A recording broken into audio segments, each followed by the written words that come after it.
Oh, Azraq was here, but and Majid, welcome, Majid. welcome. Dr. How are Amr. you? How are you? How are you, brother? President? Dr. Amr, we are live now. We are live now. Okay, so I welcome everybody. I'm honored to have these distinguished people on the referee side. Of course, our Mr. Steele is one of the eminent FIVB referee and Rules of the Game Commission for a long, long time, and I have the honor to be with him in too many international events, Olympics and World Champion and so on. And he's welcome. His experience will be added to our distinguished African colleague in presenting this. I want to welcome Mr. Majid, of course. He's our main pillar in referee commission in the last whatever, I don't know, I will not say the name, the year. It only was last week, huh? And of course, Barada, our fantastic, kind, more informative referee delegate and referee instructor and referee commission member. And I think he's one of our founder in the referee commission. I believe that everybody in this group, and we discover a lot of scientific people with this webinar. I'm very happy. Enzo, as a very active person, good luck and thank you for all the effort. Hisham, of course, and I believe that, where is Tariq? I cannot see. Tariq is here, yes. And Hisham. Okay, work hard. I thought Azraq will be here. I don't know. Yes, anyway, he was here. He was here, but I cannot see him. Maybe there is an internet problem. Yes, okay. So I wish you all the best of an active and fruitful and very informative webinar. And I hope for the CVB staff, welcome everybody. And I don't see Mundi. She is not, or will be later on. So send my regard to everybody. And if I don't see her, tell her that I was there. Oh, Charles Kandum here. How are you? Look to the camera, Charles. Okay, Alexander, Mr. Zeal, please, you and Majid and Barada lead. And of course, we have our technical people to submit. You will be surprised how many followers you will have, and you will be dangerous for me. People will let you in Africa. It is dangerous. Okay, good luck, everybody. Enjoy. I'm very proud of all of you. Thank you. Have a nice webinar. Good luck. Thank you. Thank you. Thank you, President. Thank you. Thank you. Thank you. Okay. Today, really, I am very proud to have today with us an exceptional guest with a big history in volleyball. And I am sure that his presence in this seminar will make a positive contribution to the development of the level of African referees. Our guest is my big friend, Alexander James Steele, known as Sandy Steele. Allow me to give you some of his activities in volleyball. Sandy, he participated in 6 Olympic Games as member referee subcommittee and game referee delegate. London 2012, Rio Olympic Games 2016, Tokyo Olympic Games 2020. He is member of IVB Rules of the Game Commission since 1989. Secretary FIVB Rules of the Game Commission for 2 terms, 1992, 1996, and 1992-2002. He was president of FIVB Rules of the Game Commission 2002 and 2016. He was FIVB Director of Referee Education Online, a Learning Referee Resource Center, 2017 present. FIVB Instructor of Referee Delegates and Instructors. FIVB Instructor in Volleyball and Beach Volleyball. FIVB Technical Delegate, Supervisor, Referee Delegate, now Referee Coach in Volleyball. Also, he participated in many World Leagues, World League Supervisor, Referee Delegate, Technical Delegate, World League Finals, World Grand Prix Finals, and VNL Technical Delegate as Supervisor and Referee Coach. He participated also in many World Championships, Senior Men, Women Club, Referee Delegate. In World Championship also, Beach Volley and Referee Delegate. Volleyball underage events, Referee Delegate. Olympic and World Championship qualification. He is CAVB Referee Delegate in Beach Volley, CAVB Referee Delegate in Volleyball. Member of several key working groups for FIVB and lecture presented at various seminars for Confederation, Scottish Volleyball Association. He is Volleyball Referees Commission 1977 present, 43 years. I think I am right that I tell you he is an exceptional guest in volleyball history. So, Sandy, I give you the floor. Okay, thank you very much. First of all, let me say that this is a real honor for me to be here and to talk with you. I have been instructed to speak slowly, and I will attempt to do so.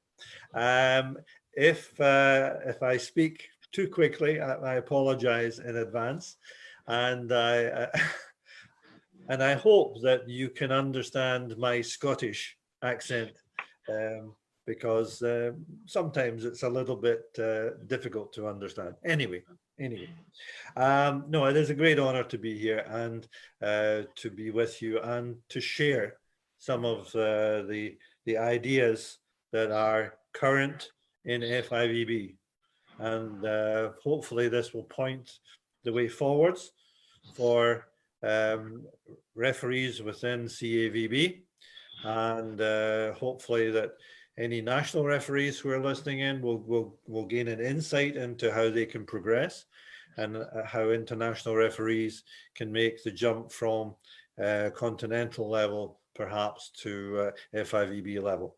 So hopefully we'll have a free-ranging discussion, and my colleague Majid will, I believe, will be asking me questions a little bit later, and if that is the case, fine, not a problem. I have no secrets. Everything that I say to you is free and open, and I will answer any question that you care to ask.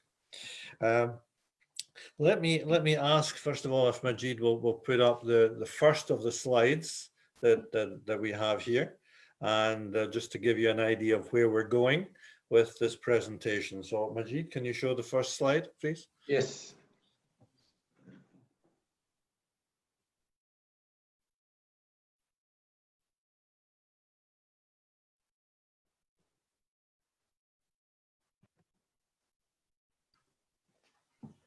Okay, so I hope you can all see this. I can see it on my screen. So if there is an issue with it, let us know.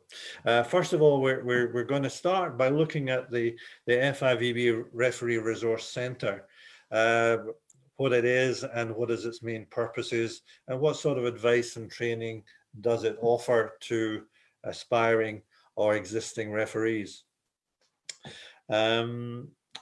If you can move to the next slide, Majid, please. Next slide. Right. The whole concept of FIVB's e-learning is about continuing referee education.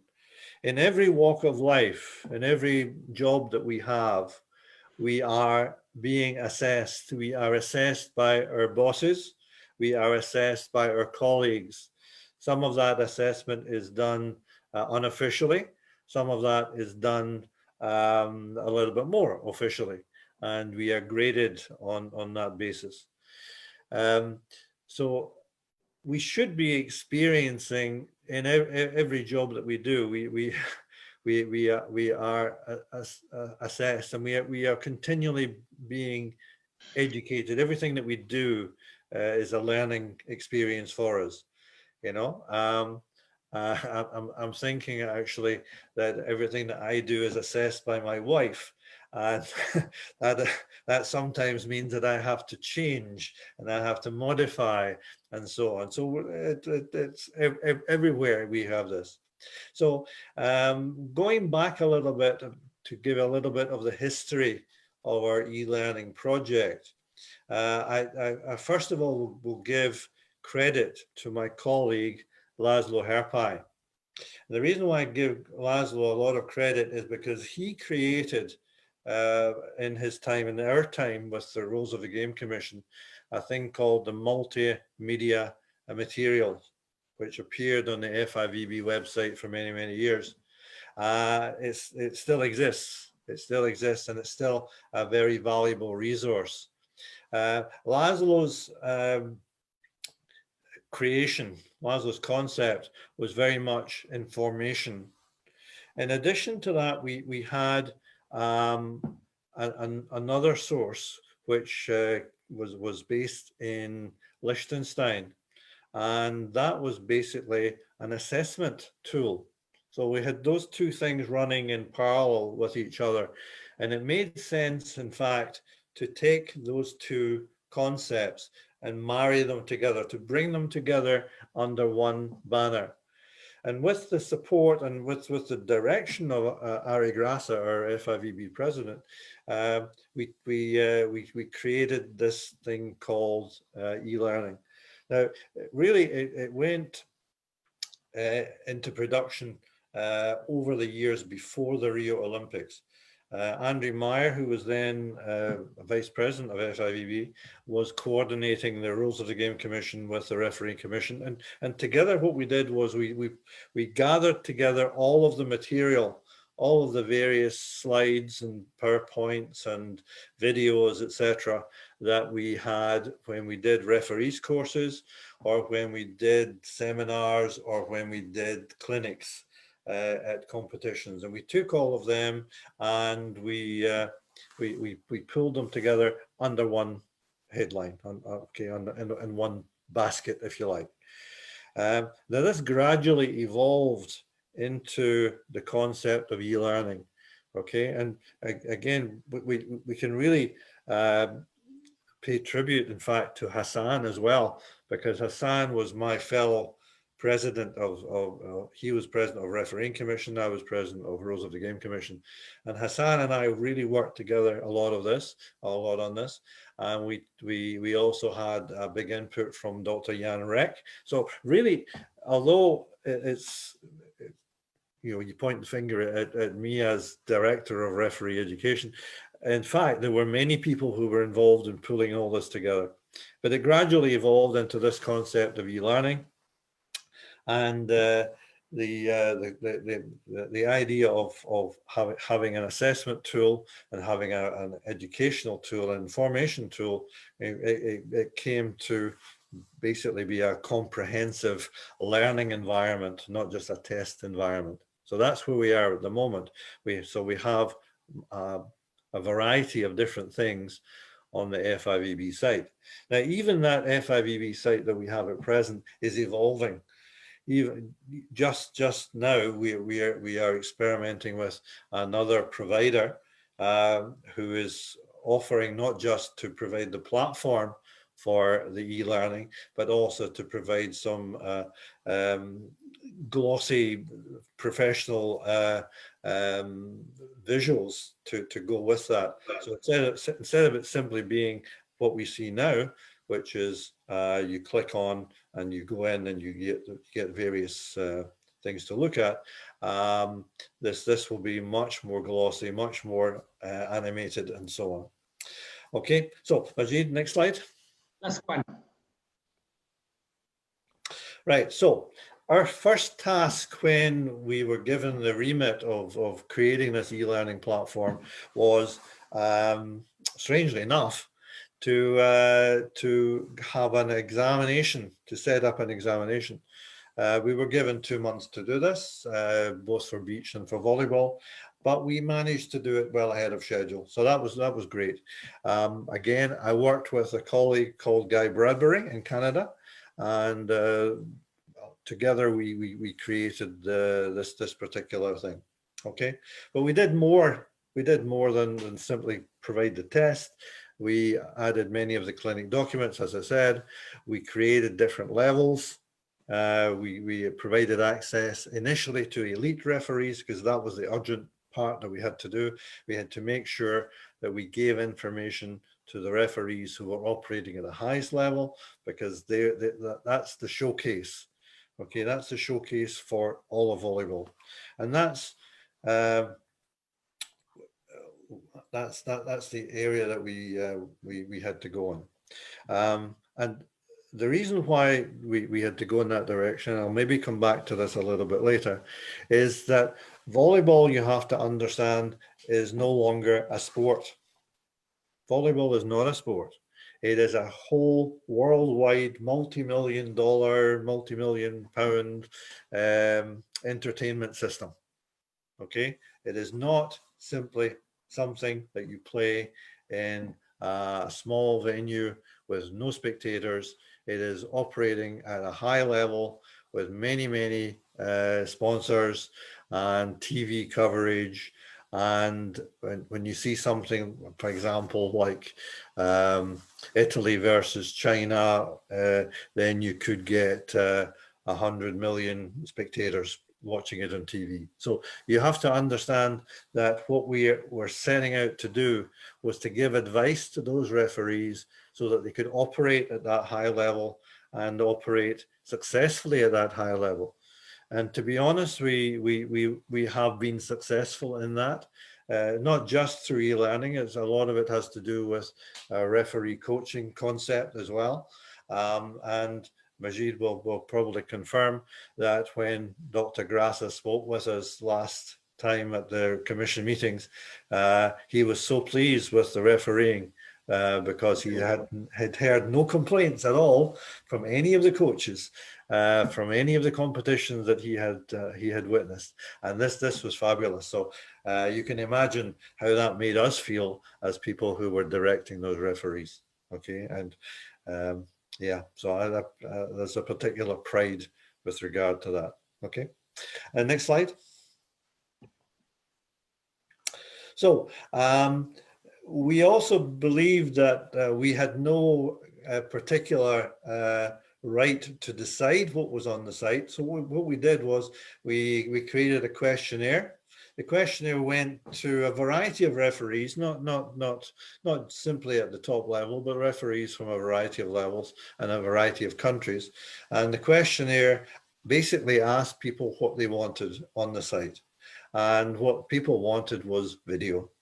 They wanted to see the same image on the screen that everybody else did, and they didn't really want to have to read a written description, because not everybody reads the same thing. Not everybody sees the same picture in their head. So, for example, even if I write something for my own referees in my own country, I'll still get questions. People will ask questions like, "What did you mean?" And when you analyze what question they're asking, you realize that the picture that they saw in their head when they read the description is different from the picture that was in my head. And so a written description makes it difficult for people to actually have a consistent approach, to have a consistent idea, and therefore the video concept was actually much more important. Then we got everybody seeing the same thing, that we could see the same picture in our head that somebody else saw, and therefore we could review and replay the video and get the idea of what it was we were trying to tell people. Okay, next slide. And this leads us, in fact, to our next concept, because the first task was, let's get the exam done. The second task was, okay, it's continuing referee education, but we need to be consistent. And this is really, really, really important, that we need to promote consistency right across the world, okay, and technique and in interpretation of particular actions on the court.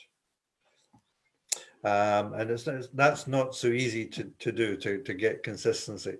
The world is a big place, and therefore, when information is passed, it very often takes a long time for that information to reach to every corner of the world. I always remember in the past when I was a referee, we always had a long time between a decision being made at Congress to pass a rule, to change a rule, and for it to come to us. And therefore applying it was a little bit behind the times. So today is different. Today we have this kind of webinar, which is excellent. Today we have YouTube, we have FaceTime, we have whatever the social media things are, and we can exchange information all the time. Okay, I get from different parts of the world, people send me videos, which is great, because that's the thing that seems to populate our e-learning platform. I get my colleague Shamiri from Iran is always sending me videos of interesting things that happened on the court, and it's fabulous. It's great to get these things sent to me.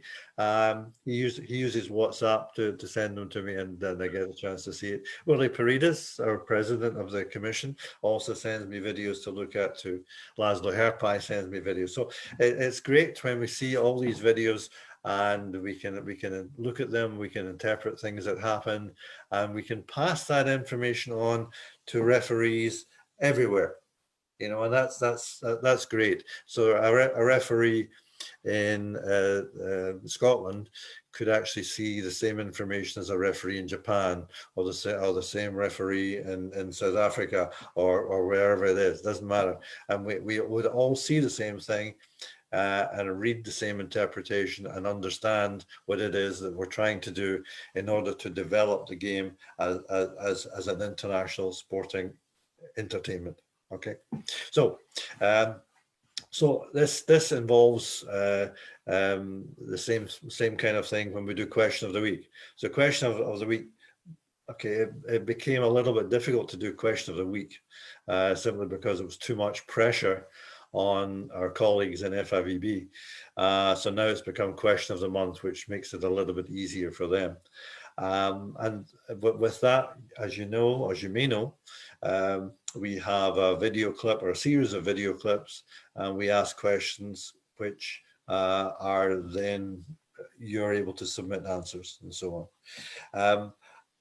As we'll see on the next slide, this caused a few queries at the beginning, a few questions from the referees at the beginning, and I'll explain that in a moment. But when we did this, the intention was consistency. Okay, so next slide, and we'll see where it gave us some problems. Okay, so the question of the month was misinterpreted at the beginning. Beach and volleyball had the same issue. Okay, what it's not, it is not an assessment. It is not assessing the referee. It is not a test of the referee. The referee does not get marks for doing it right or wrong. There is no right or wrong. Okay, what it is a way of trying to explain in some detail, using the rules, using the referee guidelines and instructions, using the casebook and so on, how you should interpret a particular action, or how you should act as a referee to make a decision in a particular case. So that's the reason why We can give a fuller explanation once the referee submits their answers, but we don't particularly look at the referee's answers. The referee compares his or her answers with what the specimen has been, what the examples are that we have written. And on that basis, they can say, oh, I got that right. Okay. Oh, I didn't think of that one. Okay, I understand. It's simply a kind of self-testing mechanism. No other purpose to it apart from, okay, here's some information, use it, understand it. Okay, if you don't understand it or you don't agree with us, there is a way of the referee feeding back. There is a feedback box, so you can write some comment and you can send it back to us. Very few people actually do that, but it's possible. It is there, and it's a resource that you can use. But again, another reason why we do this on a regular basis is because we need people to come back to the site. Going back, there's a continuing referee education. So we need to have people coming back and back and back and get that little bit extra information all of the time. Okay, step by step, they begin to get a fuller understanding of what it means to be a referee at a high level, refereeing in international competition or even national competition. Doesn't make any difference. Okay, so and it doesn't favor one language over another, although you have to read my long descriptions. I suppose it's me that does them, but that said, you can at least understand, I guess, what is the purpose of the referee's decision. Was it a good decision? Was it not so good decision? How could you do it better? And in fact, that takes us a little bit beyond what is the purpose. In FIVB now, we used to have referee delegates. Now we have referee coaches, and the philosophy is a little bit different from a referee coach to a referee delegate. The referee coach is there to support the referee. The referee coach is there to try and bring out from the referee the kind of proper decision-making process. So at the end of a match, for example, the referee coach would sit with the referee and say, well, that particular incident that happened, how do you think that went? Could you have done it better? Okay, have you ever done it better in the past? And if you have done it better in the past, what were the particular conditions that you had? What were your feelings inside? What were the conditions around about you that allowed you to make a better decision then? And so you begin to tease out from the referee a better way of doing something based upon the referee's own abilities. Now that means, in fact, that the referee coach is not telling the referee how to behave, that the referee coach is inviting the referee to bring a lot out of himself or herself that maybe the referee didn't know he or she had. Okay, so that's a better way of getting a better performance from the referee rather than the referee delegate waving a finger and saying, no, you did that badly. And I'm sure all of us have had that kind of experience in the past. I know I have. You don't always make good decisions. And so how do you make a better one? Okay, you can analyze it yourself, or you can have somebody help you to bring that out. Okay, so that's the sort of thing that a referee coach can do now. Okay, next slide, Majid. So in addition to the question of the month, and in addition to all of those PowerPoints and slides and other things that are there, we have quick self-check quizzes on different aspects of the rules.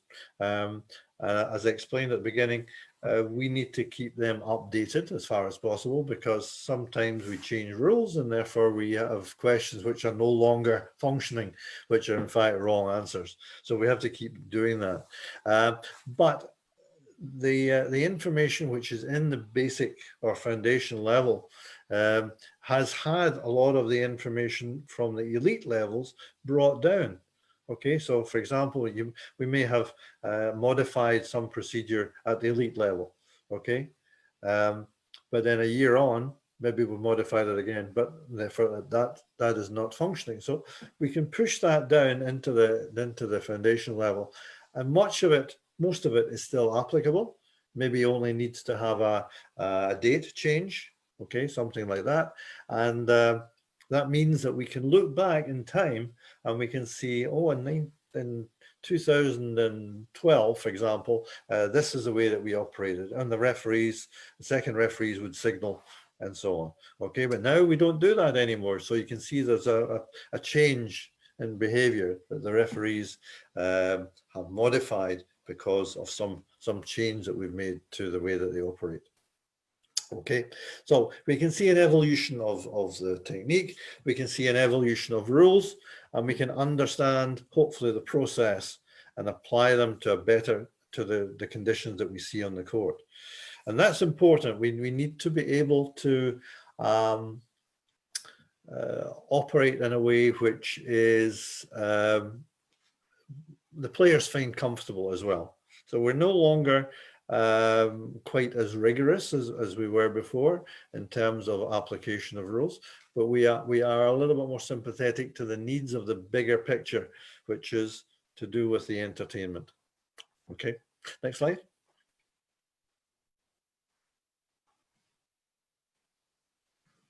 Yes. Okay, so now we've got several hubs, as we call them. I don't know if you can see what's behind me, but I don't know, can you see that? Over here we have the Referee Resource Centre, okay, and it's divided into volleyball and beach, and then we have different hubs, different aspects here, like this, okay. You don't really need to look at the thing behind me, but you can understand, I hope, that these hubs are relevant to different levels of refereeing. So for example, we have the challenge referee hub, okay. That would be particularly relevant to those referees who are now specialized in challenge refereeing. Okay, those are the referees who have reached a certain age, but they have a high level of experience.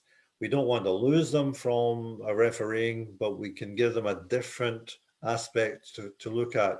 And these referees are really, really, really useful when it comes to the debriefing at the end of a match, because they see things from the television cameras that the referee coach maybe doesn't see, and maybe the referee doesn't see either. So there's a lot of things that the challenge referee can bring to this, okay? And there's a lot of information that is specific to them. And that's why not everybody has access to the challenge referee hub. They will have access to that because it's relevant to them. Then we have referee coaches, we have the elite referees, we have the intermediate level referees, and we have the foundation level hub as well. And this depends upon what's relevant to you. So maybe it doesn't make an awful lot of relevance to a national referee who never experienced his challenge to read about the challenge. Having said that, it might be interesting. It may be interesting for such a referee to look behind the scenes and see how the challenge system works. And that may be something else that we will do a little bit differently, that we're discussing ways in which we can perhaps do a special webinar, which will be recorded and will be put onto the site as a kind of lecture and the description to show how the challenge system operates. But that's just one aspect of where we are. The basic hub or foundation level contains the library. That's all the old files, which many are still relevant, as I said. And okay, you really only need to change the date for them to be relevant again. One of the things I'm going to show later is a slide which is from an earlier aspect, but it's relevant to us still because it's the kind of level that my referees at national level operate. They don't have the tablets, they don't have the challenge system, they don't have the cameras. So in my national federation, the thing I will show you at the end is actually relevant to them, and hopefully it may be relevant to you as well. Okay, next slide. Okay, I've mentioned these already. Elite hub, referee coaches hub. Everybody will get access to the foundation level, okay, and the other levels are usually done by invitation. What I will say to you now, while I get the chance, is that we arranged with the general manager of FIVB, Mr. Fabio Azevedo, to get a lot of national federations and individuals access to the referee resource center. And so if you go to the FIVB website at the present, you should see under referees a link. Okay, there's a link that takes you to the e-learning platform, but more especially, it gives you the chance to type in your email address, and it gives you a chance to put, I think you can put in a password, and you get an individual access. So all referees around the world, so however many thousands or hundreds of thousands of referees we have, should, if they know about it, get access to this. Now there are other ways in. So the second way is not so easy. You go to the website, and then you find education programs, and then it's e-learning, and then it's a referee resource center. You get eventually to referee resource center. But all referees should get access to this, and this will be a big step forwards for all referees around the world to get access to information of a relevant type and of a relevant level and of a good quality as well, that can help develop their refereeing. Okay, and in addition to that, obviously, if it helps their refereeing, it also helps them to develop the sport in their country. Okay, because a referee has many functions, and one of the functions is education. So a referee who can apply the rules in an educational setup, in an informative way, in a nice way, a gentle way, and a polite way, can actually help the game develop really, really nicely. And that could be of benefit to the referee, but also to the sport, and also to the national federation, and so on. So these things are all tied in together. Okay, and it means also that a referee who applies the rules in a sensible way can get the coaches involved too. And so we realize that the coaching and the refereeing and the playing and the administration, all of these things are actually all tied in together. We're all in the same sport. We're all in the same entertainment, and therefore it's important that we realize this, and we can go forwards together. Okay, all understanding the same thing in the same way. And it could well be that I don't know who is here at the moment listening to this, but I know Charles Kamdum is here, and I know Charles not only as a referee, but I know him as a coach as well. So these are the important informations that we can have, and these are the important concepts that we have to take refereeing forwards and to take the sport forwards. Next slide.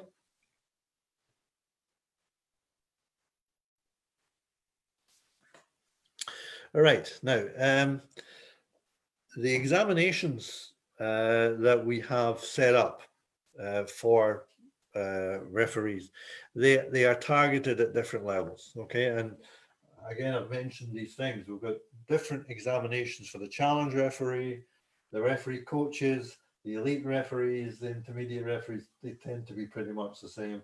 And the foundations are mostly focused on the short quizzes, because that's much more entertaining for them. Right? But as I said, different levels have different examinations, which are focusing on different aspects of what they are doing and at which level. So if you're operating at VNL finals, you need to operate at the elite level, because that's got things that are very specific to them, because they need to handle those very specific actions and ideas and so on. Okay. So we don't offer that assessment to the foundation level, but you'll also notice, if you look at the question of the month, that there is no challenge questions, or there's no challenge incidents in question of the month, because that's not relevant to most people. We have to choose questions and situations which are relevant to everybody. so that everybody sees the same question of the month. Okay, if that makes sense. Okay, next slide. So I've already mentioned a little bit about getting access, so I was a little bit ahead of myself. Yes, you will be able to go in. All referees that are listening here and all referees around the world will be given information through their national federations, or just by going to the website and sort of playing around and getting through all the what do you call it? Navigating. You navigate the system to find your way into the site and to make up your own login details and get access. Okay. Okay, next one. Right. COVID-19 has been an issue. Okay, and I've already mentioned this to Majid, and I've mentioned it to one or two others, that a lot of the activities that we have had were going full speed ahead, really great, going fine. And then COVID-19 or coronavirus hit us. And that meant that our webmasters had to work from home. Those who were working in Lausanne, I know, were sent home. They were furloughed, so they couldn't work. The Swiss government actually was paying part of their salaries.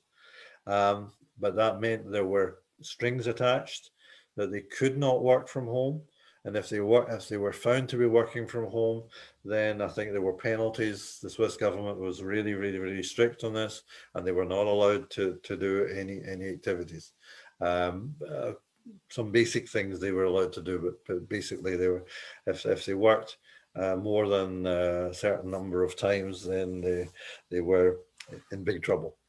And a similar thing happened in Administrate. Administrate is the company which is in Edinburgh. Okay, Dr. Elwani will know Edinburgh well. It's very strange that the company that actually deals with the website is in Edinburgh, which is about 40 minutes away by train from me. And so anyway, everybody was furloughed. Everybody was either working from home or could not work. And so a lot of the things that we had planned stopped, just stopped. And communication became really difficult because obviously if my webmaster colleague is working from home and all I have is the FIVB phone number, then I can't contact him. So that was a little bit difficult, and that's the reason why some of it has been a little bit delayed. But I talked to him yesterday, and along with Willie Paredes and Andre Trottier from Canada. Andre is in charge of the beach side of the question of the month, although he and I work together on this.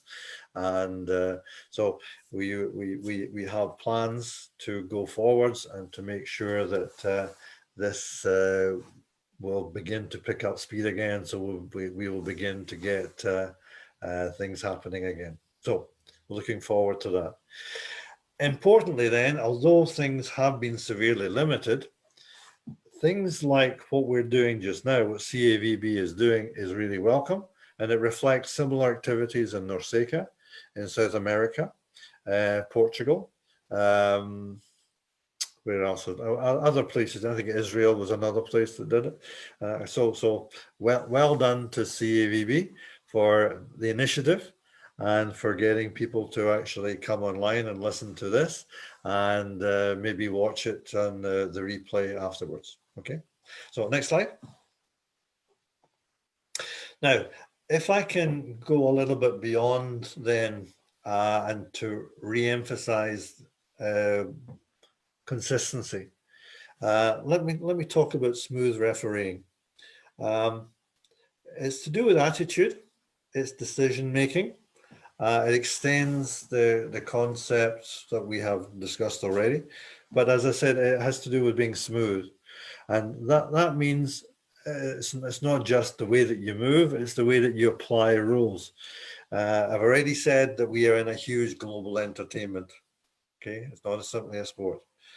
And referees need not only to be fair, but appear to be fair. Okay, and hence the reason why we have a challenge system which allows the referee maybe not to be correct, but not to be blamed for not being correct. Okay, and it's about getting people the right decision. It's about the players deciding the match on the basis of play action. Okay, they're not refereeing for us, but they're actually deciding it by putting the ball on the floor or putting the ball out of the block or whatever. So the correct decision is made, and it's a fair and just result for good actions, for good sporting activities. Okay, but in order for referees to be smooth, okay, they need to appear confident. They need to know the rules really well. They need to have a complete knowledge of the rules, not just know what the rule says. I have many people in the past who will quote to me, "This is what the rule says," you know, and that's fine. And I mean, I'm the person who wrote many of the rules that you are dealing with, but it's much more important to understand why the rule is written that way. What is the philosophy behind the rule?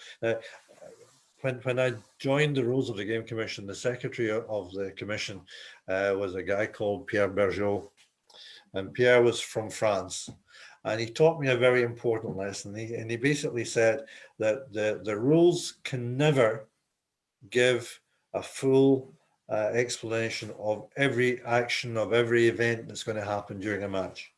Can never do that. All that they are is a skeleton, and you base your decision making on this skeleton.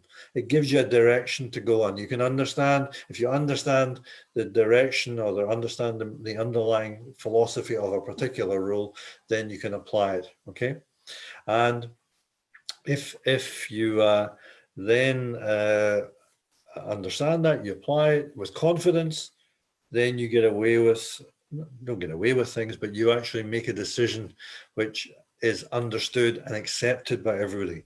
It means that you can sell your decision well. Okay, so you're making a decision, you're doing it with confidence, you're doing it because you understand what is the reason for this, and you're appearing to be fair as well to everybody. Okay, so right, so if a rule is changed, you really should understand why was that rule changed. What are we trying to achieve by changing that rule? Or if an interpretation has changed, why did we change that interpretation? What were the particular things that are present in the game that we need to allow certain things to happen now that we didn't allow before, or the converse? Okay, so apply it, and maybe also apply it with common sense. And that may seem very strange, but you need to apply a rule so that everybody can understand that decision. Now, I'll give you an example of that. It happened in VNL, and in VNL you have a referee's tablet on the post for the first referee, and also one for the second referee. The two coaches have tablets as well. Okay, and when the e-scoring was created, we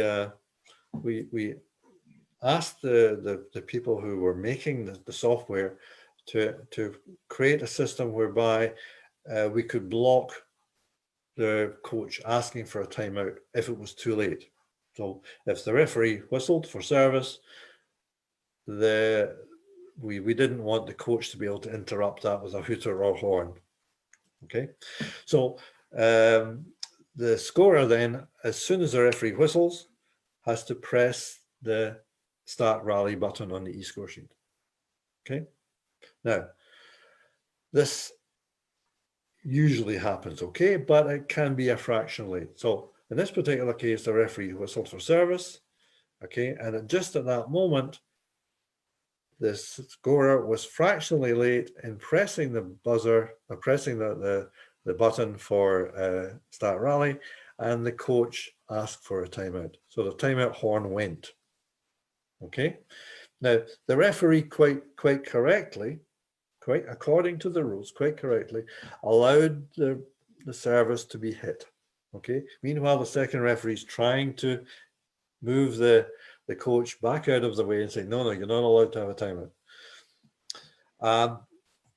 Ball flew across the net. And because the players of the receiving team had heard the buzzer, they caught the ball. Okay.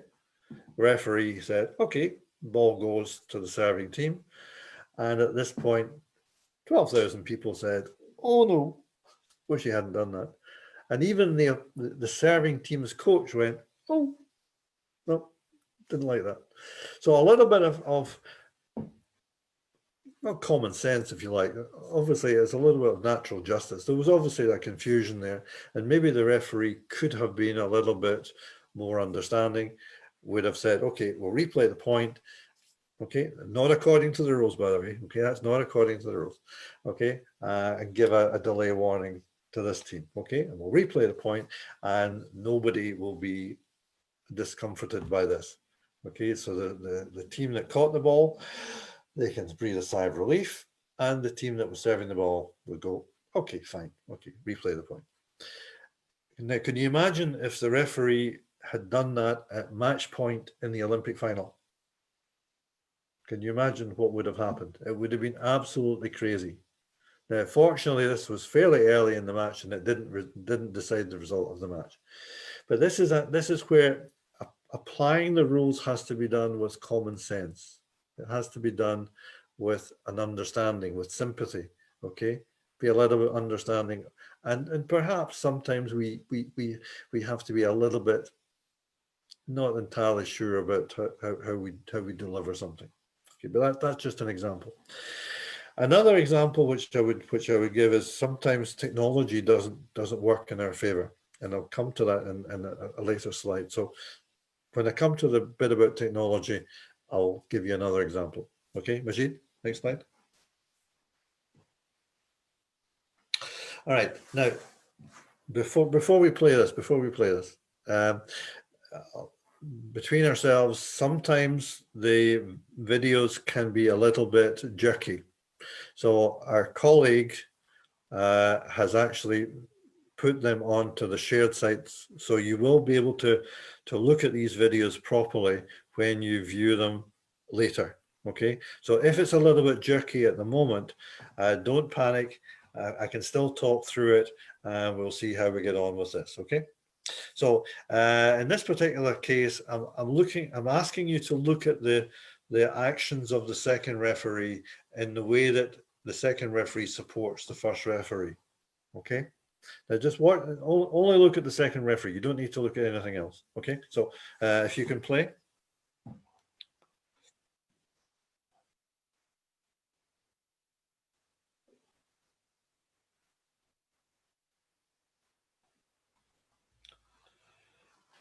So what are we looking at? Okay, was there a touch or not a touch? Okay, could well have been. But the important bit is that the second referee steps to the side of the team that has lost the rally. Okay, now here we had a challenge. Okay, and this is the way it operates. So, but the second referee was able, in fact, to give information to the first referee simply by position, not by doing anything else. Now, the second referee also had a microphone, so could talk, but in most cases we don't have that luxury. Okay, it certainly doesn't happen in my federation and cup finals or other kind of things. It's very seldom that we actually have access to a Vocera system that allows us to speak referee to referee or referee to scorer and so on. So the positioning of the second referee is really important. So if the second referee walks to the side of the receiving team, or will receive next, that gives a huge boost of confidence to the first referee that he or she made the correct decision.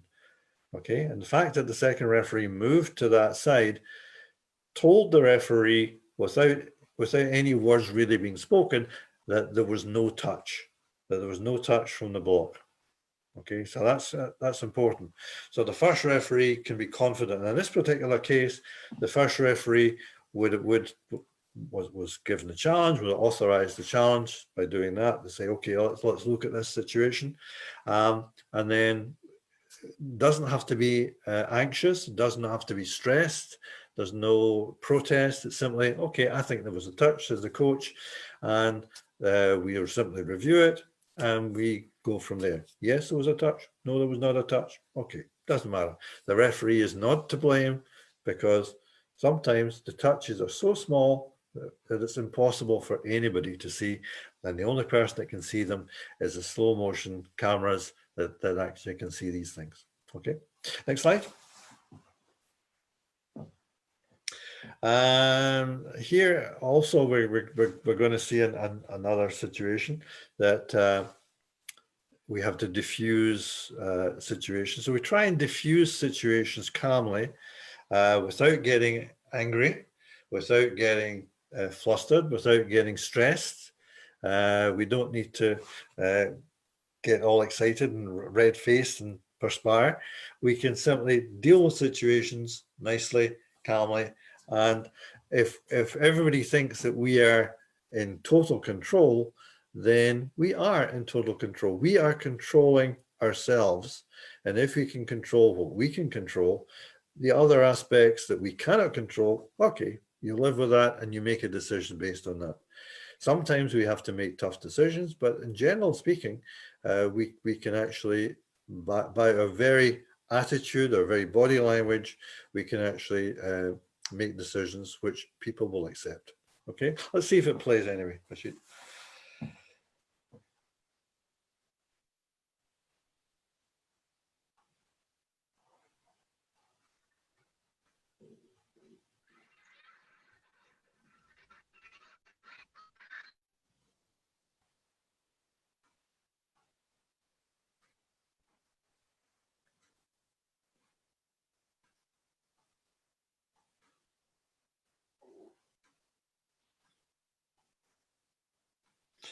Now you can see that with this system, the coach, who is often accused of being quite vocal, has actually been quite calm. Okay, although he's actually asking for a challenge, there is a lot less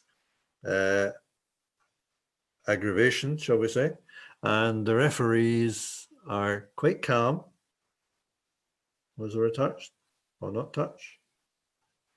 Okay, no touch. And the referee is quite calm and making a small face because she was questioned by the captain. The captain was actually saying, "Are you sure?" And Paddy Rolfe from USA, who was the referee, basically pulled a little face and said, "No, no, no, no." And so that's diffusing the situation. She confident, calm, made a decision, was questioned, okay, and had the confidence to simply say, no, no, no problem. Next slide. Right, ball past the antenna. If we get a chance to see the second referee's movement here, I've got a lot of things to say about this. Okay, so if you can play, Majid.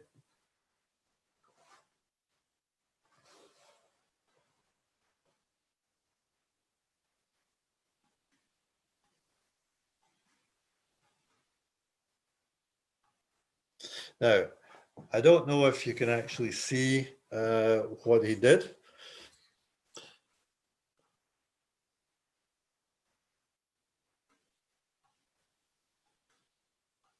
But you'll be able to see it when you actually use the link to download those things. Second referee was at the beginning. Can you just play the beginning of that again, Majid? Just and can you stop it when I say stop, if that's possible? Right, stop. Okay, stop. Okay, stop. Okay. No, is it not stopping? Okay. Right, second referee, for me, was started a little bit far from the post. And so starting point was at least 2 meters from the post. Now that means that for me, yes, he got out of the way. The ball was passing outside the antenna. You can't really see it from this angle, but it was passing outside the antenna. The player in the blue ran outside the antenna, around the post, and to play the ball back, but it had already gone. Because the second referee was quite far from the post, then it was not really that easy to get out of the way and stay in control. Always, if you're doing this, be aware, anticipate what is going to happen. Maybe start your position a little bit closer to the post. My good friend from Italy, Benito Montesi, very experienced person, very professional.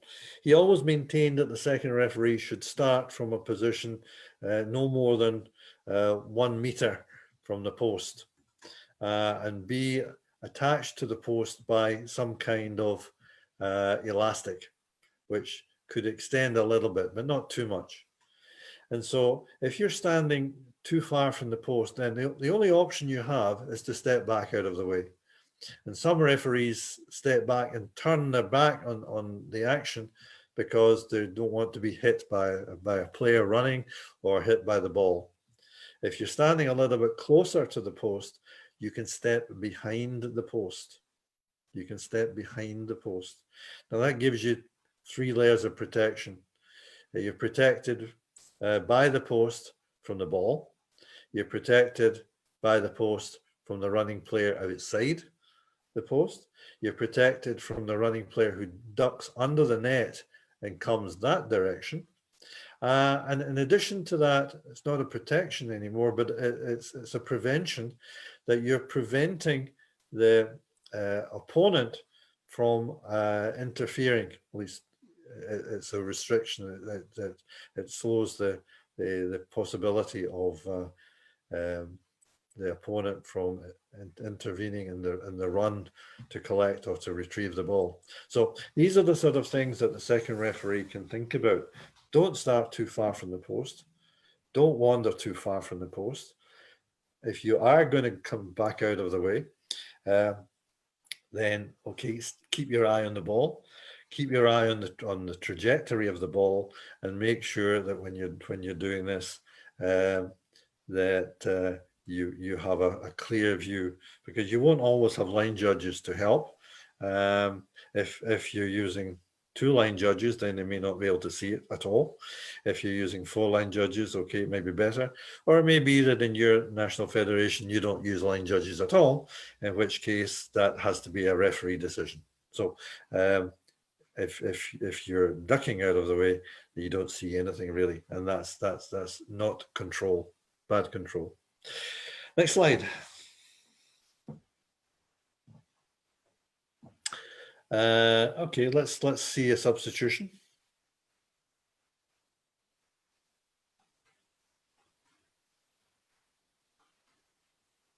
In this particular time, the second referee was still giving signals, but you see there, it's very simple. Okay, in control, check with the scorer, and then everything's okay. At high level now, if we're using the Vocero headsets, you may notice that we don't always give okay signals, and that's because we don't need to. We can just simply say okay. When we come to a later section, we will talk about the communication between the second referee and the scorer, but that is vital. Many of us would say that it's often better to have a good scorer than a good second referee. You can survive with a poor second referee, but you can't survive with a poor scorer. Poor scorer could destroy your match for you. Okay, so keep the scorer online. They are much more important than we think they are. Okay. Excellent. Next slide. Sandy, I have 3 questions. Yes. What do you think? We answer the questions and we continue, or we continue and after the questions? Okay, well, let's pause if they have questions that are relevant. Yes, I have 3 questions. Okay, let's go with it. I will answer. Hello, dear sir. Thank you a lot for this great work. We hope that you send for us this document in mail in order to read it again and try to apply it in matches. No problem.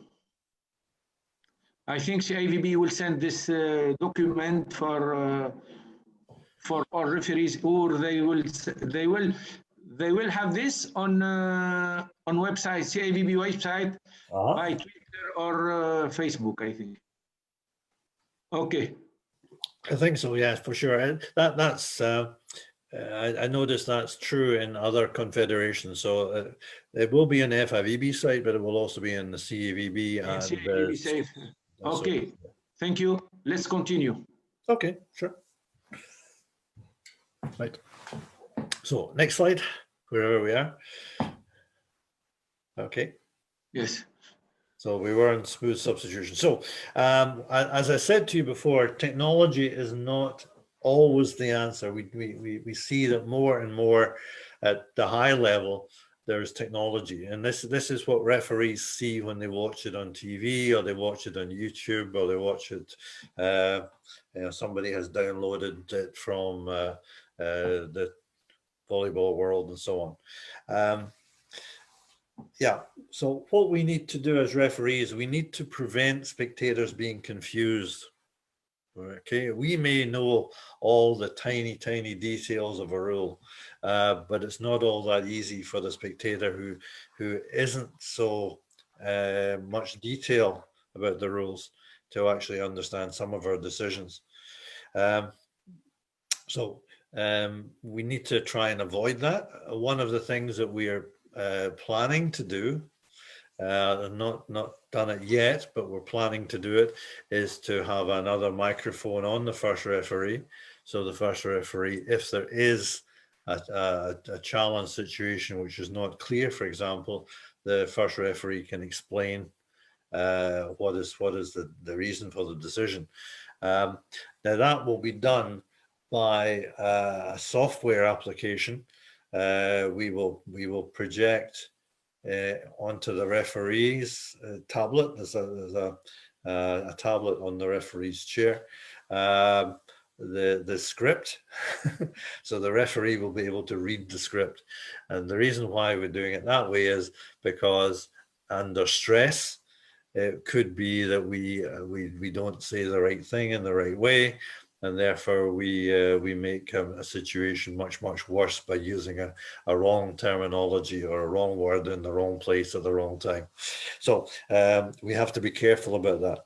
That said, if our decision making is clear and we are applying the rules in a sensible, common sense manner, then hopefully the decisions that we make would appear to be natural justice, as we could call it. Okay, so everybody is comfortable with natural justice, and that means decisions are not protested by the players. So, but if the referee relies on technology, he or she can miss so much.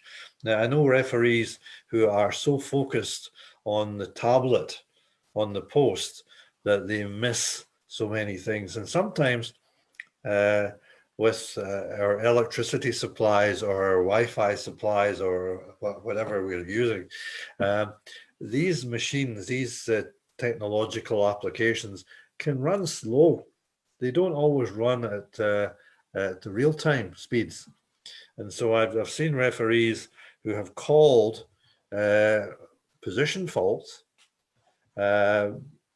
thinking that they were looking at the tablet, and the position fault was not there anymore. It had actually, evolved. The players were actually one place round, but the tablet had not actually caught up with it. So we have to be very careful and use your brain. Use your brain, use your knowledge, use your experience, and make decisions based upon that. And use the technology where necessary to support your decisions. Okay, just watch that you're not being so focus on the technology that you're making wrong decisions. Now, I'll give you an example of that. When we did the Olympic qualifications before Rio, I was in Japan, and we had we were trying to use the tablets for the first time with the coaches and give them an idea of how to do substitutions using the tablets to type in advance who they were going to substitute, and then transmit the information. Okay. Now, not all of the coaches took up the opportunities that we gave them. We had them all together. We allowed them to practice. The international referees showed them how to do it and how they were expected to do it. And most of the coaches were quite happy to do it, except for one. I won't tell you who that was. But this one particular coach decided that he didn't want to use this. This was silly, didn't like the technology, and therefore he walked out of the room. Okay, so when it came to the actual match, a very important match, a very crucial match as it turned out to be, he completely messed up his substitutions. He completely messed up, and basically it cost him 2 red card delays almost in succession. Okay, it meant that he lost the match that he was leading in. His team was actually leading, and he lost the match, and that meant that his team didn't qualify. Okay, it was as crucial as that. Now, we were also at fault. Okay, I'll say this now. We were also at fault because at that time, the technology was just coming in, and we didn't realize the importance of us as people compared to the technology. The technology was this was so much going to make our life so much easier. We had to follow the technology and so on. Now, in reality, the rules applied. The rules really applied first, and the technology was there to support. Okay, what should have happened was that we should have made allowances for that. We didn't. As referees, as referee delegates, as referee coaches, we applied the rules strictly, and that was wrong. Okay, that was wrong. In reflection, we don't do that anymore. Don't do that anymore. The entry of the substitutes into the substitution zone is actually their request. Whether that comes by the tablet or whether that comes at all, we don't actually worry too much about that. Okay, we apply who turns up. If they turn up, if the information has not been transmitted correctly, we take whoever arrives. If it's legal, we accept it. And the scorer says, going manual, and the second referee knows to actually take a little bit longer to do the substitution. And this soft touch and a little bit of smiling, a little bit of understanding, okay, a nod to the coach, a wink here and so on, can solve many problems, and the coach will probably go, oh, what a clever referee. This is the art of refereeing. Knowing a little bit more about how to deal with people is really crucial, okay? We are human beings, we make mistakes, but if we can make a decision that spectator number 15,000 and the spectator area doesn't notice there was a mistake, fabulous, we've succeeded. You know, this is really important for us. So soft touch, be gentle, occasional smile with your eyes if you have to, okay? But don't be too much of an authoritarian, just be understanding and go along with the level of the game that you're dealing with, okay? Next slide. All right, now in this, when we see this working through, look at the 2 referees. Okay, the actual mechanics of the substitution are really not so important, but the first referee is looking at the moment, and if you noticed, he made that little sign there. Okay, he made that little sign to his second referee, basically saying, is that number 5? Is that 5th substitution? And the second referee would have nodded and said, okay, fine. I'm waiting till the substitution is finished. Then I'll go and I'll tell the coach, you've had 5 substitutions, please. Okay, like that. Small point about this. This is from the scorer's point of view. The scorer really should be communicating that to the second referee, who communicates it to the first referee. The scorer needs to give that information at the appropriate time.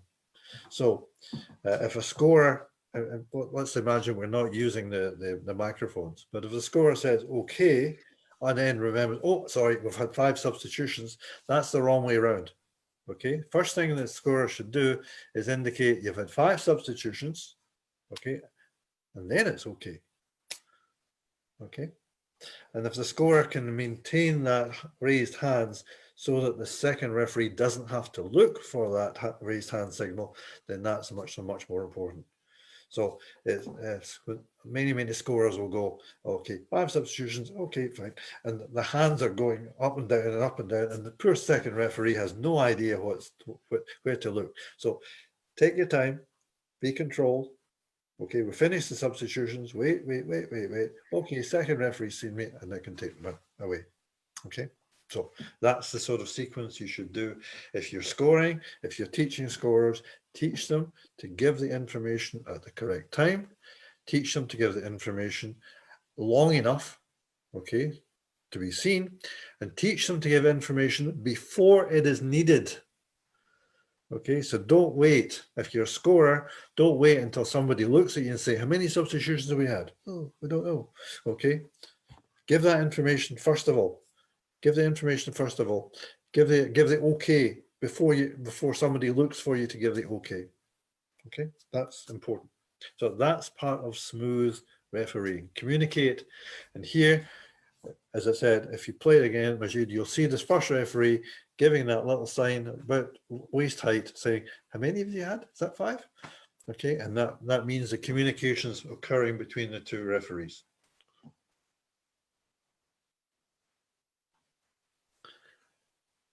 You're going to see it. He's tilting his head. He's saying, ah, there you go, 5. See it? Okay.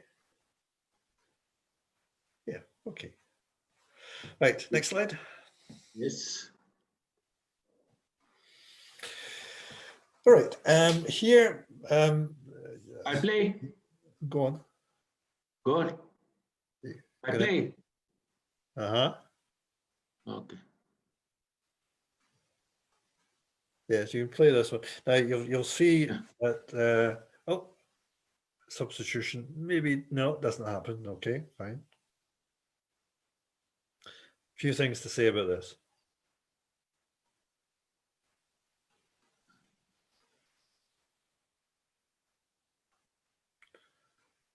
So we had a bad situation just at the beginning. The player arrived and then was too late and then was waved away. Okay, and then we've got a proper substitution there. Okay.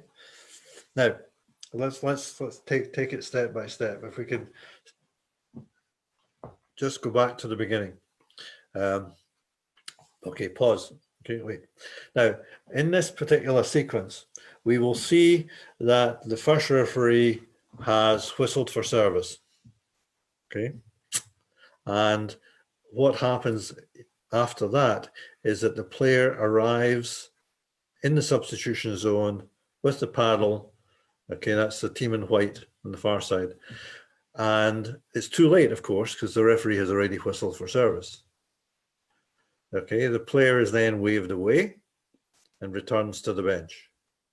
The play continues, and at the end of the play, at the end of the sequence of actions, the first referee gives a yellow card delay to the team in white.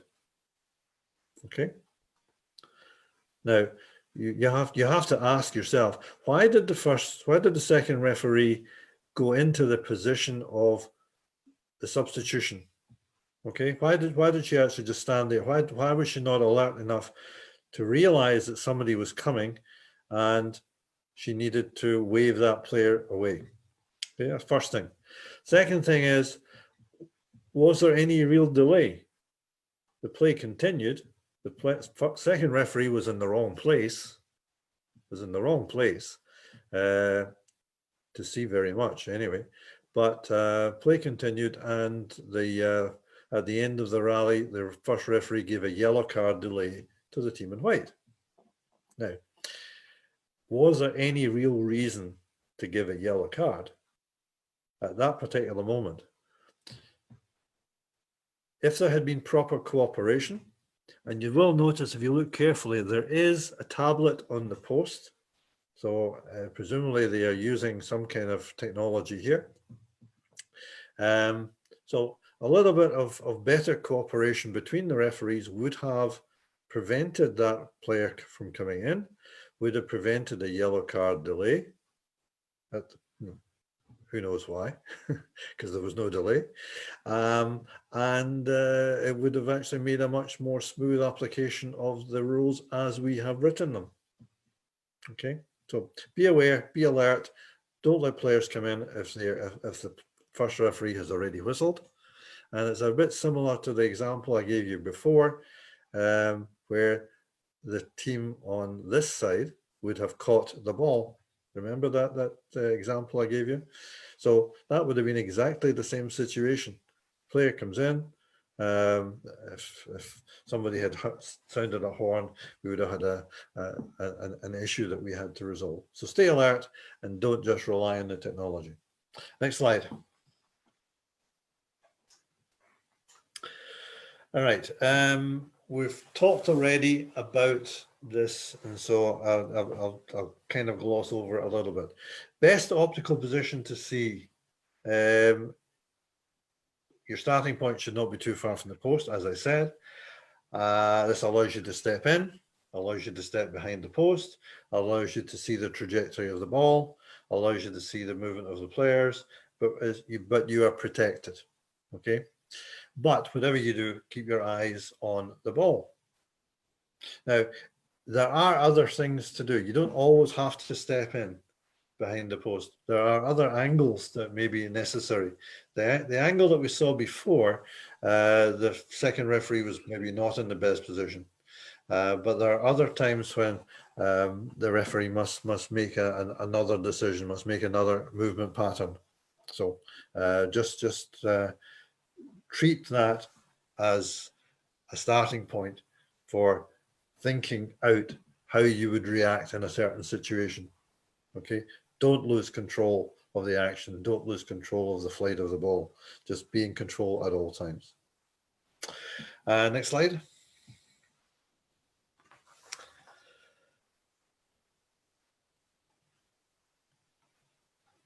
All right, here we can see the movement pattern of the second referee. I think this is Susanna from Spain. Susanna, yes. Yeah, and you'll see that yeah, mostly she's about 175 from the post, but she is coming a little bit further away to get better angles on the action. Okay, she steps back at the end of the rally to make sure if anybody is being substituted or anybody is going to request a timeout or there's anything else that she needs to be aware of, and then she moves forward again. She's perhaps just a little, well, she's not so bad. She's about 175 from the post, but she can, because she's quite fast, step behind the post if she needs to be. Right, next one.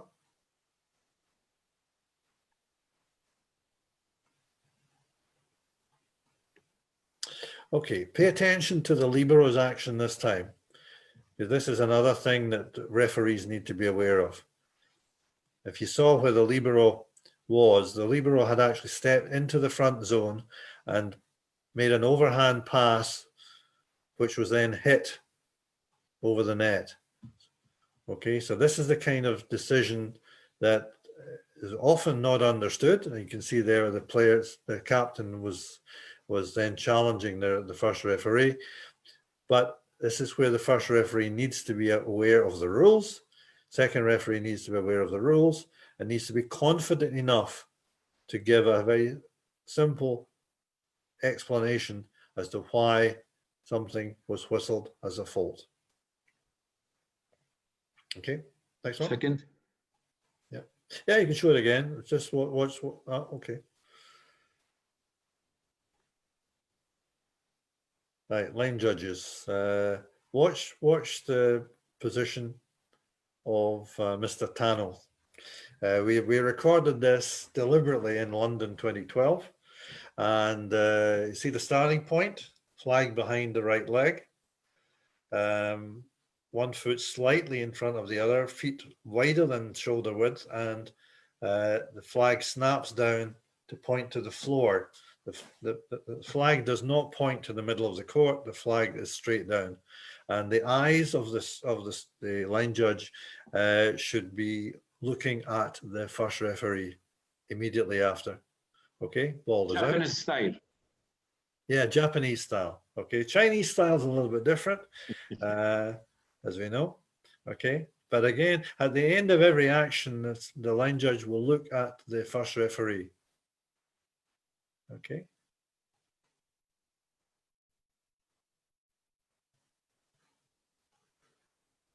Now, you'll notice he does it 3 times. The third time we actually asked him to bring his flag a little bit lower down because we wanted to see his face.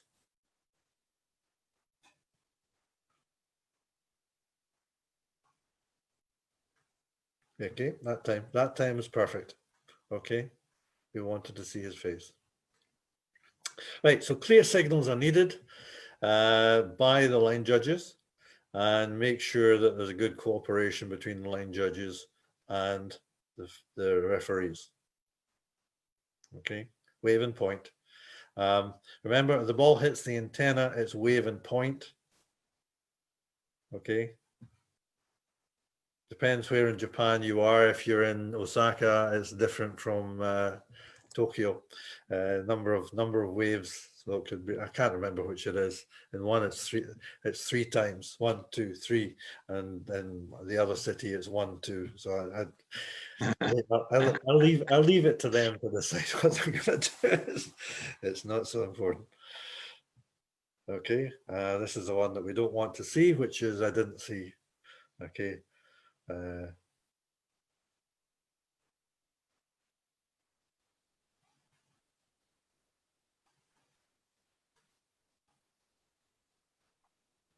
Okay, we can call a halt there. It's effectively the same, but I don't know. I don't know if Majid agrees with me, but certainly I always believe that the referee, sorry, the line judge who looks at the end line has a much more difficult task than the referee or the line judge who looks at the sidelines, because you're looking at 2 things. Where the ball is coming from and where it's going is harder to do if you're turning to the right or to the left. Okay. Right. Next slide.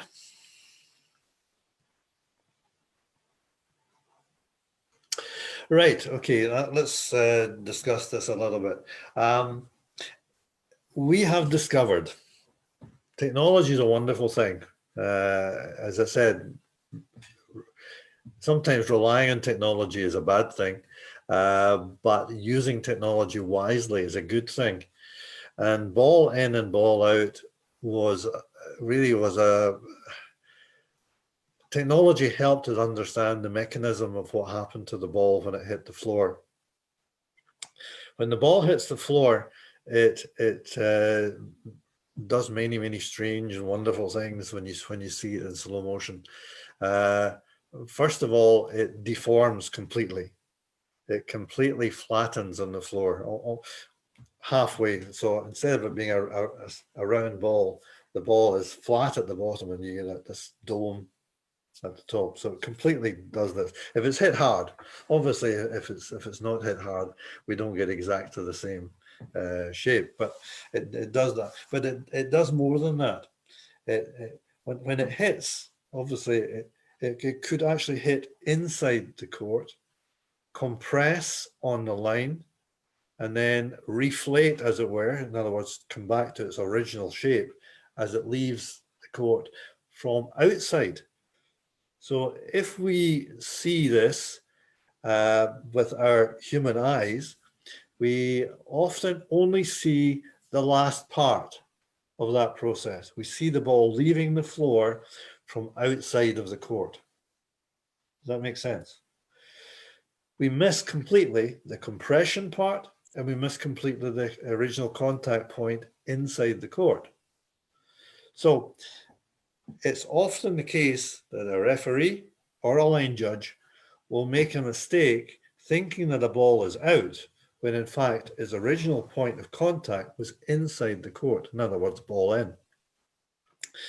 And the only ways that you can actually get around that problem is to anticipate. Okay, anticipate. Now, what I mean by that, you don't anticipate the decision, but you anticipate the landing point.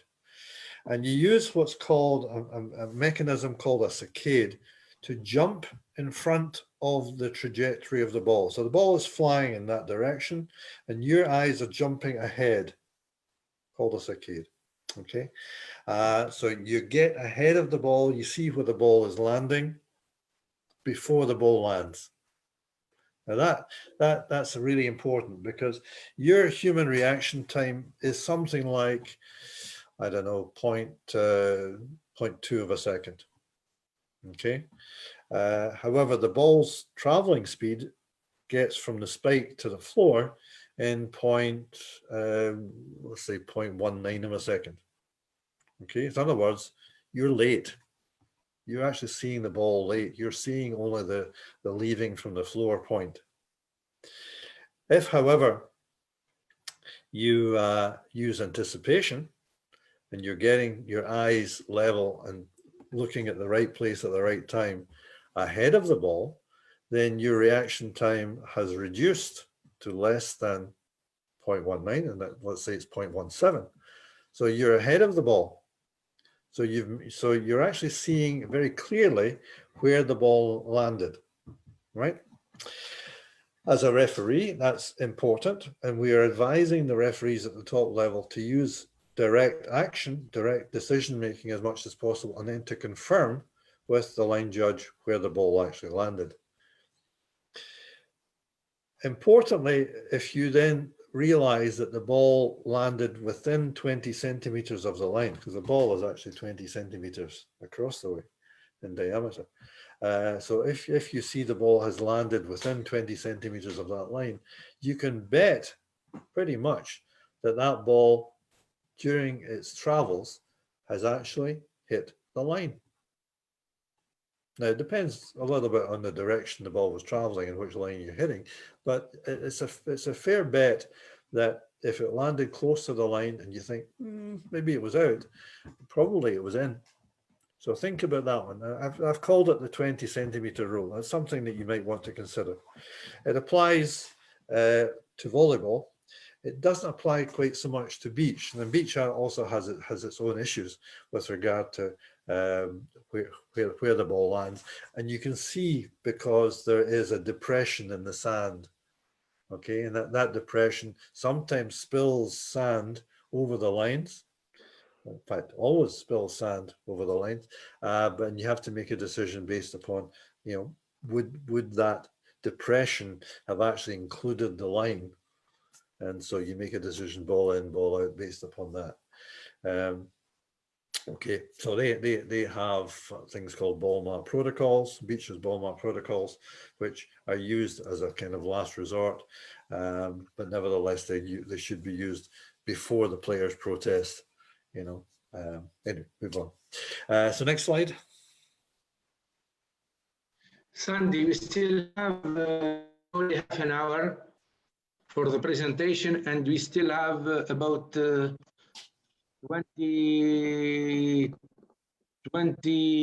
slides more. Okay. I'll try to manage this. Thank you. Okay. Thank you. Right. Just very quickly, just so that you know. Sorry, Andy. Yeah? We might have more time. I will just come back to you with the actual time. The technical team will come back to you. So just go at your pace, and we'll advise you of the actual time remaining. Okay. Thank you. Thank you, Enzo. Not a problem. Not a problem. Thank you. Okay. Thank you. Right. So just explaining this particular slide. I made it several years ago, so some of the rules may have modified a little bit, but it just goes to show the number of rules that actually are relevant to line judges. So if you're being a line judge, yeah, it's not simply a case of ball in, ball out, and let's wave my flag occasionally. There's a lot more to it. So if you're a line judge, please take the job seriously. And if you're training line judges, train them to look at all of the relevant aspects of the job that they do. So you've got balls hits the antenna, they've got serve balls outside the antenna, you've got player hits the antenna, you've got server faults, you've got crossing space faults, you've got balls outside the crossing space that are not faults, you've got etc., ball in, ball out, and so on, and touches of the block as well. So all of these aspects are really important from the point of view of the line judge, and the line judge really must be briefed by the first referee as to what he or she wants from them to develop a good team cooperation. Okay, line judges must also appreciate that the buck stops with the first referee. And therefore, if the line judge is overruled, he or she must not feel that that's a big problem. That's just the way it is. You know, the first referee may have seen something extra that the line judge didn't see. Okay, next slide. All right, here we've got one of those occasions that I mentioned, that if the ball is close to the line. So let's see it, and let's see if we can see in this action. We might have to see it on the replay. The coach obviously thinks the ball is in. It's been challenged. First referee is very calm. Okay, and we accept. Okay, it was challenge requested by Netherlands. Okay, so we'll see. How close was it? Very close. Okay. So that ball, if you see it when you download this video clip, when you actually see it in real time, was very close to the line.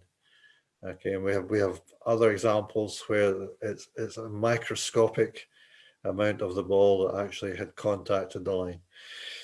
When Hawkeye check these things, if you've ever seen Hawkeye in operation, they put CDs all the way across the floor to calibrate their cameras, and this is done before we actually start the competition, so that the cameras are set up and accurately record where the action has taken the ball. Okay.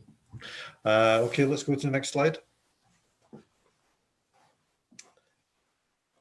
Right, so block touches are a problem. How do you convince players and coaches there was a touch? How do you convince players and coaches there was no touch? Again, that has to do with anticipation. In the, let's call them the bad old days when I was a referee, we did a lot of leaning. As a referee, we would lean to the side, and we'd lean to the side to see a lot of the action. And over the 1990s, 2000s, etc., we basically said to referees, don't do that anymore. But the game is getting faster. It's getting tougher to actually see those small things. So it might be that we relax a little bit our desire to keep people stationary as referees on the post. Maybe you have to do a little bit of seeing a little bit more. So optical position is really important, but optical position on its own is no good. You have to anticipate where the action is going to be. You need to get your eyes level. You need to have a stable platform. And that means that your eyes have to be focused on the area of the net where the action is. So do that consistently by anticipating where the action is going to be. That means you've got to be experienced enough as a referee to know where the action is going to be.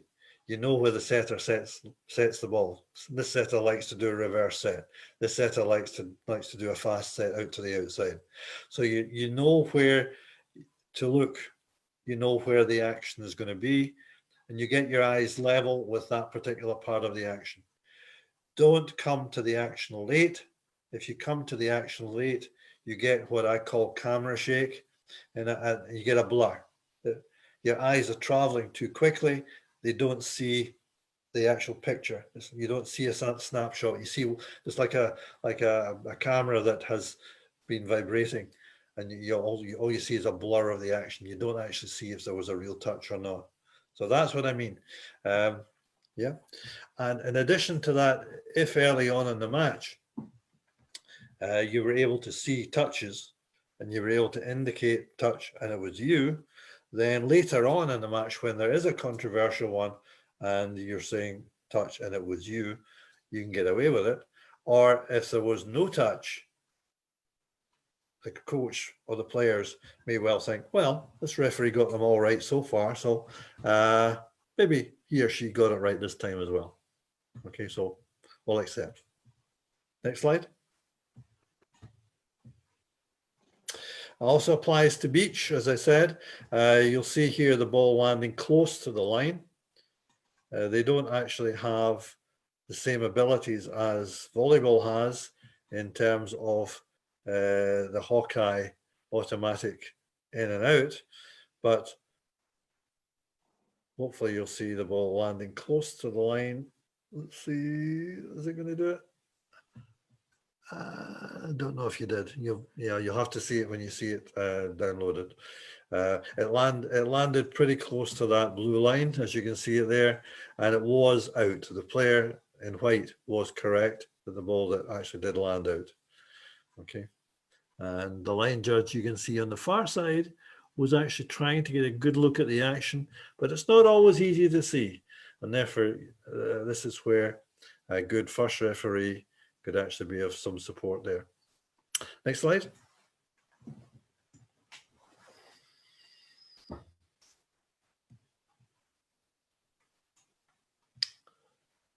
All right. Okay. I'll gloss over this one. You need to keep your eyes level and focused. Just the same point I made before. If you see, did you see the second referee there? Second referee was giving some indication in the middle of the rally that was of help to the first referee.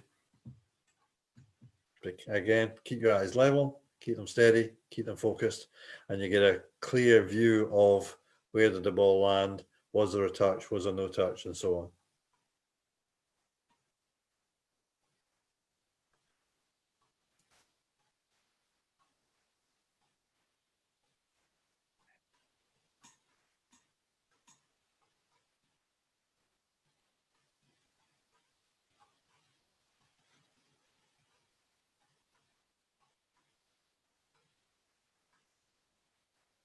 Okay, so first referees, second referees, clear vision, and be confident. Right, next slide.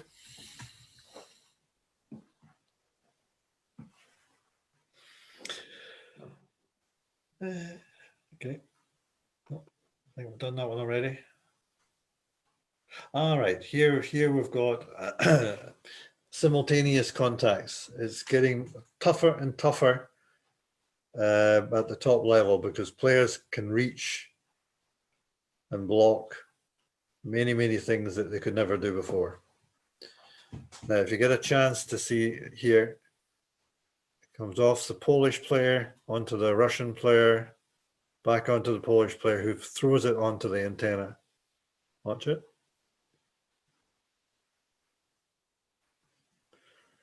So that's the advantage that top level referees have when we've got a potential challenge situation.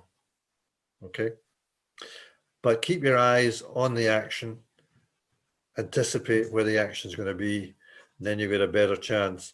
Now, in fact, when you look at this, afterwards, you will see that the second referee had actually made the correct decision as well, and had actually stepped to the side of the Polish team, anticipating that the decision would go against Poland and for Russia. Okay, so that again, going back to what I said to you before about cooperation, cooperation really has to do with a lot of very, very subtle things, small details that the referees pick up on because they've worked together before, they've formed a team, they're working as a team, they're supporting each other, and so on. Okay, next slide.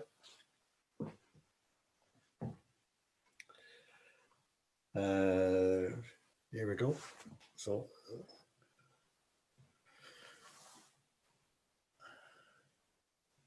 now I don't know if you're going to be able to see this. What happens here is that the ball is played off the block. The block, then the ball from the block travels along the top of the net and is played by the green team just there. Now the decision of the referee is a really difficult one, because if the ball came from the block, it stayed on the blocker side completely, then reaching beyond the net was the fault of the green team. If the ball was cut by the plane of the net, then the green team did nothing wrong. So referees need to be clear in their vision, clear in their understanding of the rule, and make a decision and be able to sell that decision to the teams immediately afterwards. Okay, next slide. All right, so usually the ball at the net defines your credibility as a referee. We've already mentioned anticipate, and now we're saying that the second referee can look at all aspects of the net for block touch, for net touch, and that takes some of the responsibility away from the first referee. It's not a hard and fast rule, but it's something that you should be aware of. Just think, if you're second referee, if you see a net fault, whistle it, okay? But anticipate where you're looking, and so that there's no big issue with that. Next slide. Watching my time. Four touches is a similar issue.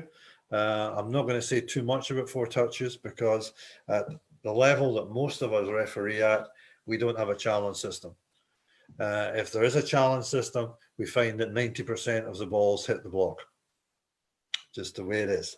If you were to try that in your national federations, they would probably kill you because you don't have the support of the challenge system or the video cameras to help you. So you call what you see, but just be aware, in reality, a lot of those balls are going to hit the block and we just don't see them. Okay, next slide. The joust, again, similar situation. When we see the technology, we realize that many of the balls that are really, we call jousts, are actually not simultaneous at all, and that they were played by one person rather than the other person. So watch the action, anticipate the action, and try and see who played the ball last. Because as we saw in the video clip between Poland and Russia, the Polish player actually took the ball off the block again and played it onto the antenna. Yet there was a Polish player who was attacking. So anyway, next slide.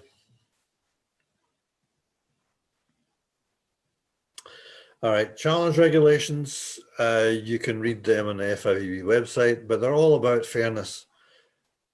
Bottom line is that we're trying to get the players to decide the game by finishing the ball on the floor. It's not a question of the referee made a decision and that was an unfair decision. We're trying to get nice, clear action, and we're trying to get people to understand the action. Okay, and that means that we execute with confidence. And when you put it all together, master the mechanics, be automatic in the way that you master those mechanics. It gives your brain power more chance to make good decision making. You can problem solve. You can actually decide, well, okay, this is a situation, my mechanics are fine, I'm just not bothering with that. It's like driving a car. You don't think when you're driving the car about changing gear or looking in the mirror or signaling or whatever. You're doing many things at the same time, and it's becoming automatic. Same with refereeing. You need to referee regularly. You need to referee to make those mechanics automatic. And that gives your brain a chance to do other things like think about how to apply a rule in a particularly difficult situation. And that builds your reputation. As a referee, you are noticed. People think, well, this is a good referee. This referee gives good decisions. This referee understands the sport. And okay, so anyway, so good luck with that. So next slide, please, Majid. Right, a little bit here about the quick substitution system, basically now called substitution system. This came from this work that I was doing at the time. I was in Athens, actually, I think, with the then president of the refereeing commission, and it was Gabby Kraus who was president at that particular time. And I realized that different referees were giving different decisions. You know, if a player was sitting on the bench and the coach asked for a substitution by doing the old-fashioned thing, then some referees would say, no, you're not ready, and give a delay. And other referees would say, that's all right. Other referees would say, the players running from the substitution, from the warm-up area, okay, and we'll allow that. Other referees say, no, reject. And so I had to think very carefully, how do we solve this? And so I realized that we've got the dotted line. So let's make the entry into the substitution zone by crossing the dotted line the request. So that's where the substitution system came from. And I suppose the rest is history. Anyway, next slide, please. So for a smooth transition at all sorts of levels, we've got paddles, we've got a buzzer on the scorer's table, and we've got to have people understanding that they don't need to make that signal anymore. Okay. As we've gone from no technology to high technology, in other words, tablets and e-scoring and so on, we've got rid of the paddles. Okay, but that's a self-defense mechanism. That's to try and prevent multiple different levels of mistakes being possible, because you could have had wrong paddle, you could have had the wrong substitution, you could have all sorts of different things. So we got rid of that particular thing when we're doing e-scoring at the top level, whereas at slightly lower levels we've actually got paddles. Okay, and then we've got at my national level, for example, where most people don't have paddles, so we just do it the old-fashioned way anyway. So next slide. Right, substitution rules, basically the entry of the player is the request. That's it. And if that's not the case, if the player's not ready, in other words, they're not dressed for playing, the substitution isn't granted and the team is sanctioned for delay. But it's important that the substitution is announced and acknowledged by the scorer. Okay, and if the scorer is not experienced, then the second referee needs to be aware that they take control of that too. They can whistle. Okay, better, however, if the scorer is responsible and presses the buzzer or the horn or the bell or whatever device they have to actually announce the substitution. Next. So the scorer is a really important person, empowered to do more. Empowered to do more. That means that they have a big responsibility, and they need to grab that responsibility and be the best scorer there is. They're watchful, they're watching for substitutions being prepared, they're watching for players trying to enter the substitution zone, okay? And they are the people who actually are pressing the horn. They announce the player's entry by pressing the horn when the rally is finished, and before the whistle for service, and they record that entry, and they signal the end of that substitution event. Next. All right, not going into any detail here, but once you've administered the substitution, then okay. And if you're high level, you say okay. If you're high level and you've not had the information transmitted, you do it anyway, and you say I'm going manual. Okay. If the second referee has to do it, second referee can whistle too. Okay, that even has had to happen at some international events. Next slide. Player's job is simply get into the substitution zone and be ready. Okay. If there's two players, they should both arrive at approximately the same time. But as soon as one player enters, that's the request being made. Okay. As I said, be a little bit understanding. There isn't always room, and there isn't always a complete understanding of, you know, how close is close, how close are the two players to be. So better to err on the side of caution a little bit. Next. Coach only sends the player in. The coach doesn't need to make any substitution signal. Coach doesn't need to say anything. In fact, it's better if the coach doesn't say anything. Okay. And very politely, you can say you don't need to say anything, please.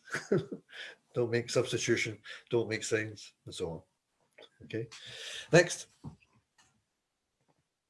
Second referee stands between the scorer's table and the post. Now remember, the scorer's table is quite long, so the second referee doesn't have to stand right in the middle. It can slightly to the left, slightly to the right, whatever, and uses the body language to control the players. If you're operating without e-scoring, without the tablets, then you do one substitution at a time. And listen in case there's a second buzzer, because that means something is illegal. It's an illegal substitution. Okay. That signal is often done. Okay. And it's an unofficial signal, but it can help facilitate the exchange. Okay. Cross, guys. Let's go. Okay. Substitute. Let's go. Cross the line. You can, however, again, at the top level, notice that sometimes the second referee is not doing that. And there's a reason for that, because they are expected to facilitate the substitution. It's really got to be quick. You know, by the time the player walks across the substitution zone, the e-scorer really should have pressed OK and accepted it. And it should simply be walk on, walk off. And you can't get any faster than that, really. So that's the way we do it. Okay. Once, however, the substitution is done, second referee should turn to the scorer just to confirm, make eye contact with the scorer. Yes, I've completed it. Okay, scorer should be doing this. Anyway. Next slide. Yes. So here we've got some zones and areas. I think this appears to, it's an animation actually, so if it's on the slide version, you can see it animated, but doesn't particularly matter, so we don't need to worry. So there's your substitution zone, and if we go to the next slide,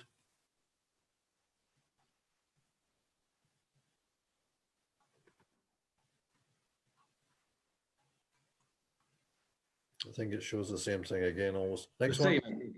Yeah, well, it's an animation, so if the people are actually watching this at home, and they can download this, they can see the animation at work.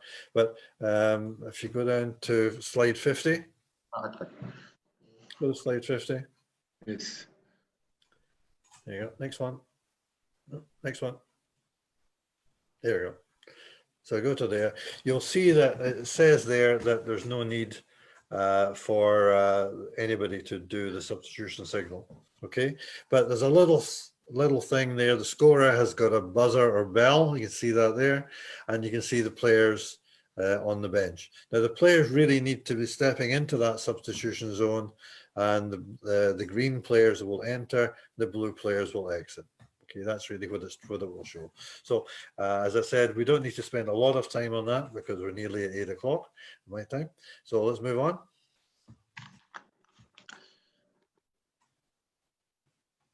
Replacement zone for the libero is the last point I would make. We make it different, but it's not a substitution. And the reason why we make it different is so that the scorer can see the libero replacements. If they entered and exited through the substitution zone, there would be some kind of confusion because sometimes substitutions occur at the same time as libero replacements, and therefore you don't want to get all that confused. Okay. I'm not sure, do we have any more slides? No, this is the last slide. Excellent. But we have just before, I have some questions. Sure, absolutely. Go for it. Okay. In the situation where the second referee had to get out the way and the ball went over the antenna, you're suggesting to stay behind the post facing the scoring table. Correct. I'd say behind the post, but looking at the post and the antenna and seeing where the ball is traveling.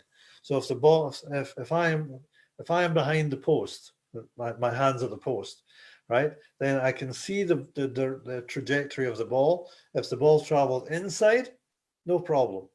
Okay. If the ball travels outside, then I have to think, well, what's going to happen now? Is there a player going to run and try and collect that ball? Okay, I can see that, but I'm protected, and I'm protecting that player running from an opponent from interfering with that play. So that's a good place to be. That's an excellent place to be, to see the trajectory of the ball. It's not the only place to be, but it's a very good place to be. Okay. Next question. Now you have many referees who address for you the thanks for this many thanks for this excellent presentation. At the end, my dear friend, I would like to thank you again for your acceptance to attend this seminar, which was really interesting, useful, and constructive. And I hope that all my friends and colleagues, referees, national, international, or continental, they follow all these advices to develop their level in refereeing. Thank you again, Mr. Sandy, and see you. Also, please, I cannot finish without presenting my big thanks to CAVB and Dr. Amr Alwani and all technical team of CAVB for giving to African referees these big opportunities to follow this web seminar. Thank you, my colleague of Commission, Barreda, Lazrag, Kamdoum, Enzo, Hisham, and all the person who attend this meeting. Sunday, bye-bye. See you. Bye-bye. Thank you. Thank Good you. luck, guys. Good luck. Bye. Good pleasure. Been my pleasure. Thank you. Bye-bye. Thank you. Thank you.